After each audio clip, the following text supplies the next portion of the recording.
This is James Corbett of CorbettReport.com. In 2006, a 15-year-old high school student from Albuquerque, New Mexico, won third place in the Intel Science and Engineering Fair for her project on slowing the spread of an infectious pathogen during a pandemic emergency.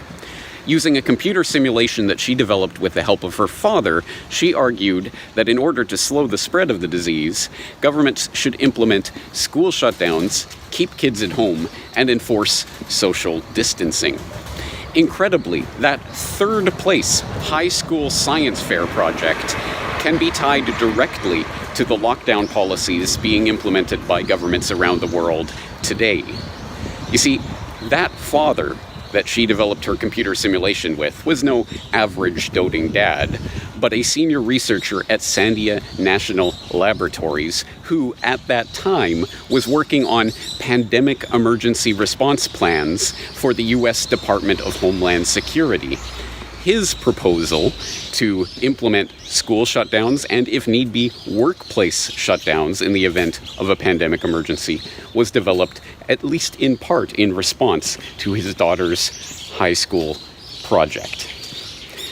Now, those advocating for lockdowns have seen the destruction and death that those policies have wrought this year, and we are living through that right now.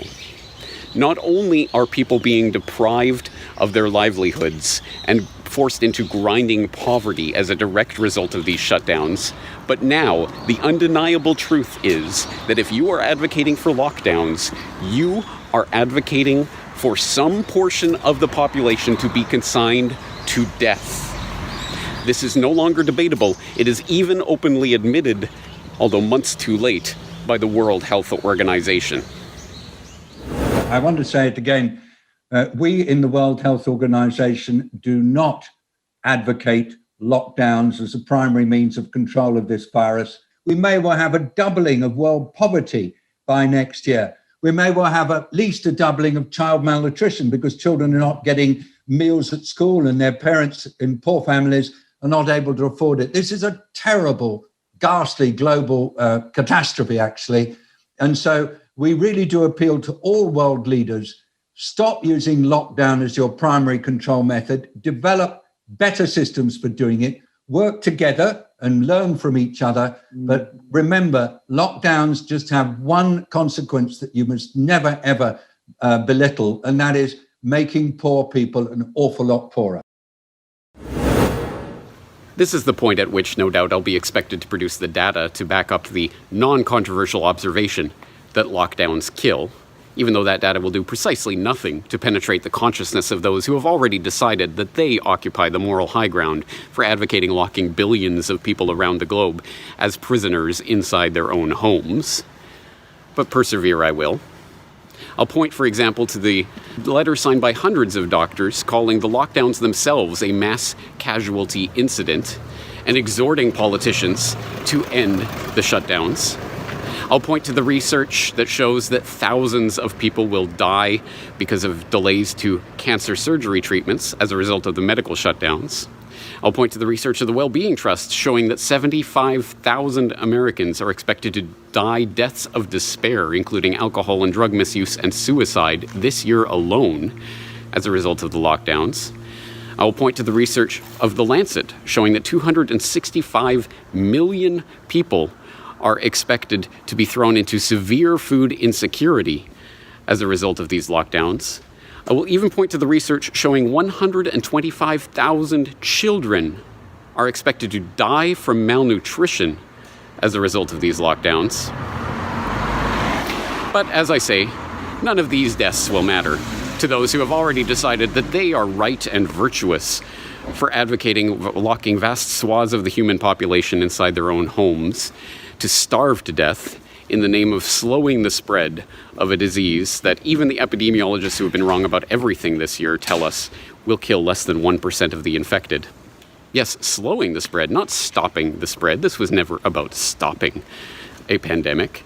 Even the lockdown advocates never advocated that, but somehow that has been forgotten, and 15 days to flatten the curve has turned into a never-ending carte blanche for the biosecurity state to implement any number of draconian policies on its population, any number of policies on the checklist of the would-be dictator, not only locking people inside their own homes, but constant surveillance of the population through the contact tracing and tracking apps that are increasingly being implemented around the globe, and inevitably the proposals for mandating the experimental vaccines, which agents of the state will forcibly inject into people against their will. This is not acceptable. We cannot allow this to stand. If we forsake this, our most basic right, the right to step foot outside of our own homes, then we forsake our humanity itself. An important part of what makes us human is being taken away from us in the name of stopping the spread of COVID-19. But there is good news for those who have managed to retain their sanity in the time of insanity. We do not need a complicated plan in order to subvert this agenda. We do not need special deputization or to ask permission from the government. We do not need to join any particular political party or even any particular protest movement. All we have to do is disobey these unlawful orders. The persistent anti-lockdown protesters said they will not forget Melbourne's strict 112-day measures as they took to the steps of Parliament. They carried signs saying "Don't trust the government" and chanted for police to join them in their rally. I've lost friends, I've lost family who've killed themselves. I've seen clients die because they've lost their livelihood. I'm sorry to hear that. I know you are, and I'm asking for you to guys have some compassion. Can you arrest us all? Because from what I'm gathering here in this area, we are all banding together and going against our governor.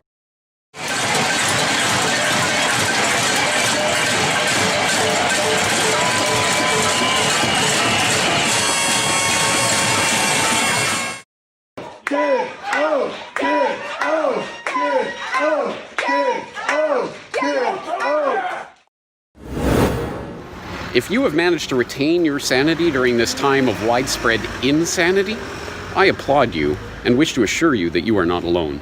Many, many people all around the world are defying orders.